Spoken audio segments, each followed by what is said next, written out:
और बाद में जो अनुसंधान हुआ और जो प्रतिवेदन साक्ष्य उपलब्ध थे उसके आधार पे इसमें उसके पति और उसके भाई के शामिल होने की पुष्टि हुई है।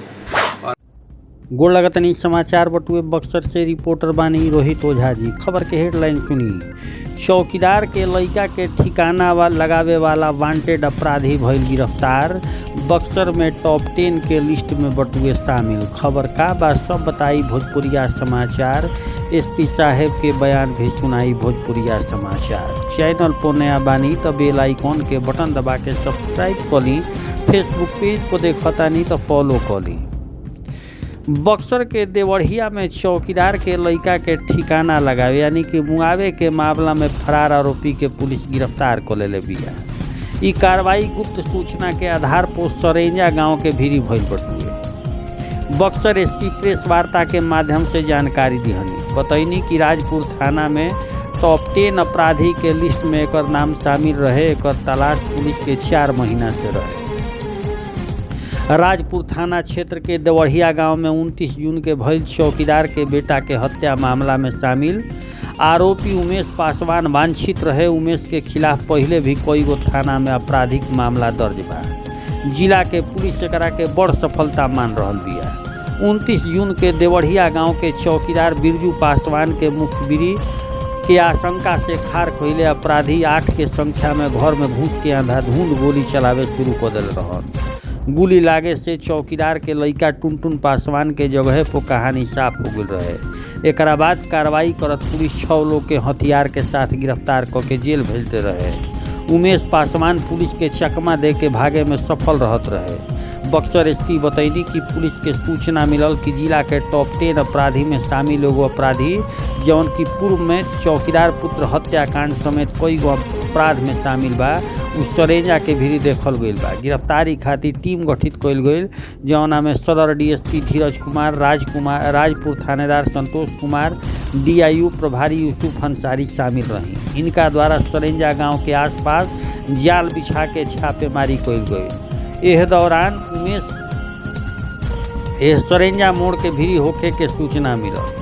पुलिस तुरंत कार्रवाई करत सरेंजा मोड़ से उमेश के हिरासत में ले लेलस। हालांकि यह दौरान पुलिस के उमेश काफ़ी चकमा देवे के प्रयास कैलस। एसपी साहब कहनी कि अपराधी के विरुद्ध लगातार कार्रवाई जारी बटुए आ ई कार्रवाई आगे भी चली। रउरा सबके बता दी कि लोग क्राइम कर देता कैला के बाद बुझता कि हम लुका जाइब केहू ना जानी तो ई जान ली कि आज ना तो काल पुलिस भी इतना तंत्र मंत्र यंत्र बटुए कि लाल कोठरी में जाही के बटुए। आ लाल कोठरी में खाली 3 जना चल जाई हैं, दोबारा जाए के नाव ना ली हैं। भोजपुरिया समाचार अब एसपी साहब के बयान सुनावे जा रहल बटुए। लेकिन फिर से नहीं हो रहा बा कि चैनल पर नया बानी तो सब्सक्राइब, फेसबुक पेज पर देखता नहीं तो फॉलो, देखला के बाद शेयर जरूर करी ताकि भोजपुरिया समाचार के धमक देश ना विदेश तक पहुँचे। सुनी बयान, धन्यवाद। हाथ आगे जाओ तो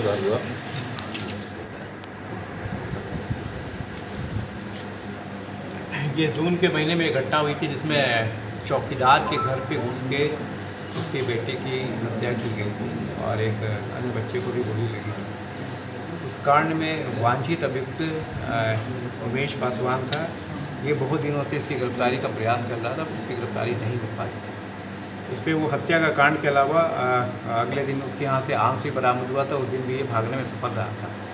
इसकी गिरफ्तारी हुई है। ये टॉप 10 में शामिल था।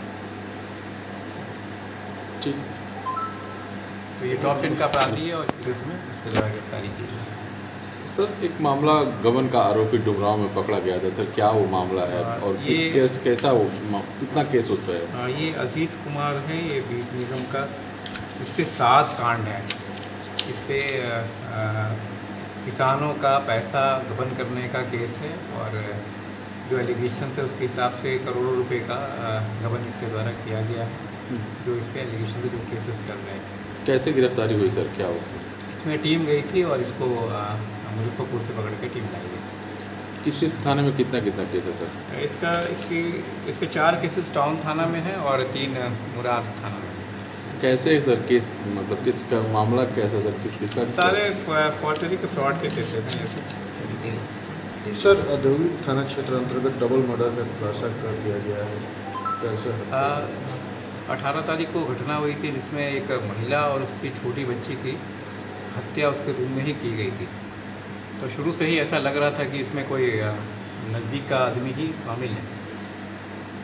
जो मृतका है उसके मायके वालों ने मृतका के पति और घर वालों पे कांड दर्ज कराया और बाद में जो अनुसंधान हुआ और जो प्रतिजन साक्ष्य उपलब्ध थे उसके आधार पे इसमें उसके पति और उसके भाई के शामिल होने की पुष्टि हुई है और घर के और आदमी भी इसमें संलिप्त हो सकते हैं, जिसके संबंध में छानबीन चल रही है। वजह क्या रही सर हत्या के पीछे? ये पति पत्नी में बिल्कुल पटता नहीं था और बता रहे हैं कि मृतका जो है उसको कुछ दिमागी प्रॉब्लम था जिसकी दवा भी खाती थी और हमेशा पत्नी को प्रताड़ित करने की बात उसके घर वालों के द्वारा बताया गया है। इसी में ये घटना की गई। सर इसमें एक चीज़ नहीं समझ में आ रहा है कि पत्नी से विवाद था लेकिन बच्ची की हत्या करने के पीछे वजह इसकी वजह इसकी टोटल 5 बेटियां थी। ये सबसे छोटी बेटी थी और बेटी लगभग 5 साल की थी। संभवतः उसने घटना करके देख लिया होगा और हो सकता है कि इसी वजह से चुप हो गई। बाकी अन्य 4 बेटियां कहाँ? 4 बेटियां भी उसी प्रेमिसेस में ही रही। तो क्या इसमें बेटी होने की वजह से उसकी हत्या कर दी? नहीं, संभवतः घटना करते हुए उसको देख लिया गया होगा अपने पिता को और साक्ष्य छुपाने के लिए गवाह निकालने के लिए। अच्छा, उस दिन बताया गया था कि ये कि आरा में दूध का कैंटर लेकर के गया हुआ था। ये इसके द्वारा बताया गया कि 9 बजे निकला है। अभी घटना का एग्जैक्ट समय भी क्लियर नहीं हो सका है। ये भी संभावना है कि ये घटना करके यहाँ से निकला है और यहाँ से निकलने के बाद अगले मॉर्निंग में आया है। तो ये भी संभावना हो सकती है कि रात में आगे इसने घटना की हो, पर ये हम लोग देख रहे हैं। एक राइफल कल मुक्सी थाना क्षेत्र अंतर्गत चेकिंग चल रही थी। उसमें एक मोटरसाइकिल में 2 व्यक्ति जा रहे थे। चेकिंग देख के उन लोगों के द्वारा भागने का प्रयास किया गया, मतलब भाग ही गए और पुलिस के द्वारा चेज़ किया गया तो उसके द्वारा हाथ में रखा हुआ एक बोरा जो है उसको फेंक दिया गया। जब पुलिस के द्वारा बोरा खोल के देखा गया तो उसमें राइफल। नीयत क्या होगी सर उसका इस तरह करने? वेपन लेके जा रहे थे तो किस तरह के लोग हैं? अब कौन आदमी लेके जा रहा था अभी शिनाख्त नहीं हो पाई है। हम लोग प्रयास कर रहे हैं इसको शिनाख्त। मुफस्सिल थाना में कहाँ चेकिंग चल रही थी? ये कृतपुरा में चल रहा है। पूरा सर वो मुफस्सिल थाने में पुलिस पे अटैक भी हुई है क्या कहीं? ऐसी कोई परसों रात की घटना है। ऐसी कोई